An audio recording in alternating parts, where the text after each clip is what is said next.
Poštovani gledatelji Max Sporta, lijepan pozdrav iz Kranjčevićeve. Evo, nakon što su jučer odigrane dvije, danas nas očekuju još dvije utakmice 10. kola Supersport Hrvatske nogometne lige.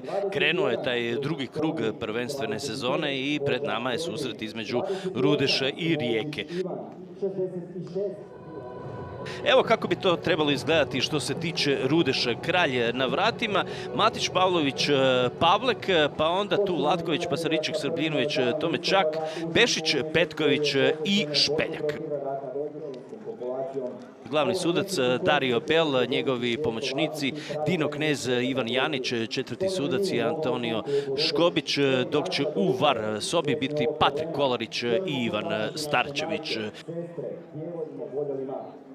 Željko Sopić odlučio se za Labrovića na vratima, Smolčić, Mitrović, Dilaver i Goda, novi stoperski par kod Rijeke. Selahi i Hodža su tu, Fruk, Pjaca, Janković i Jansane.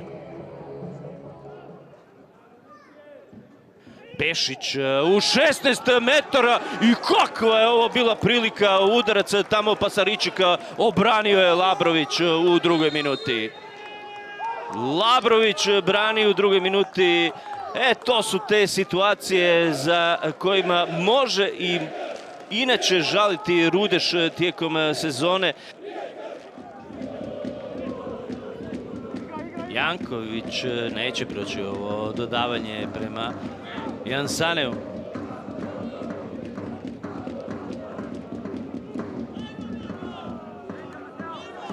I kakva sad ovdje situacija, hoće li biti gola? Janković 1:0 vodi Rijeka.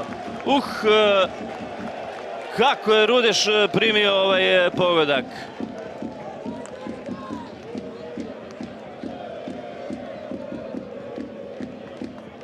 Jedan 0 vodi Rijeka, 12. minuta, Jankoviću je to četvrti pogodak u sezoni.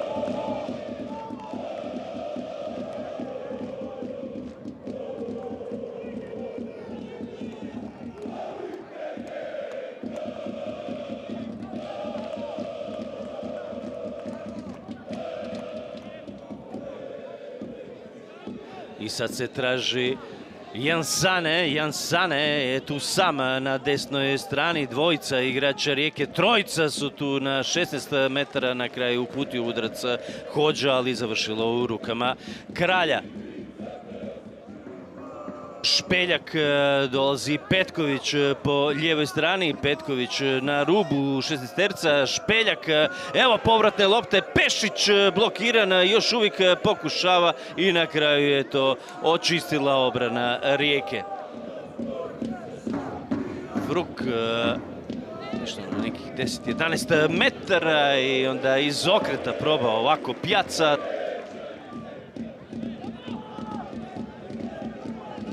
I Janković odlazi to ipak visoko preko gola. Pjaca na rubu 16 metara, Fruk udarac odlazi i to pored vrata.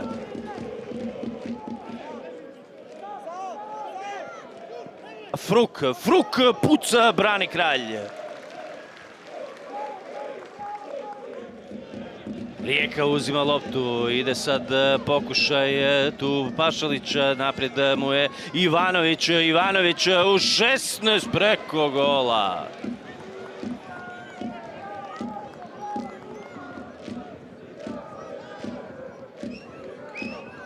Tu je sada i u ovoj situaciji Topić tamo i ovaj udarac je bio neugodan.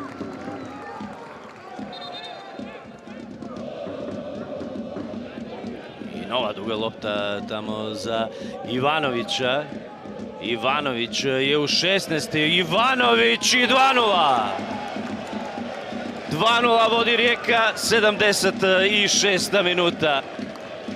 Nije pogodio, bio u onoj situaciji Ivanović u 70. ali sada je u 76.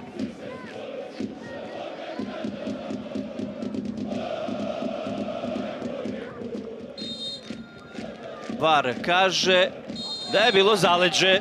Nema ništa od pogotka.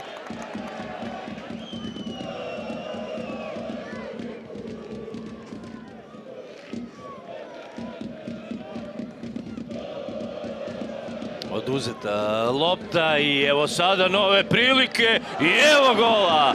Sad je sve čisto, malo prije nije bio priznat pogodak, ali sad je Ivanović za ovih 2:0. Matić je tamo u ovoj situaciji komplicirao i Ivanović iskoristio.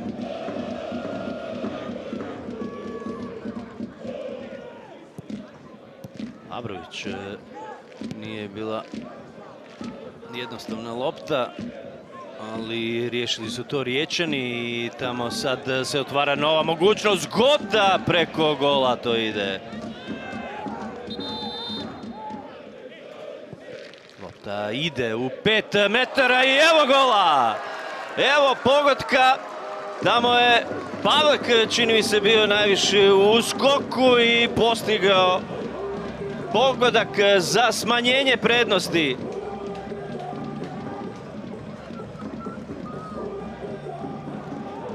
Devedeseta minuta.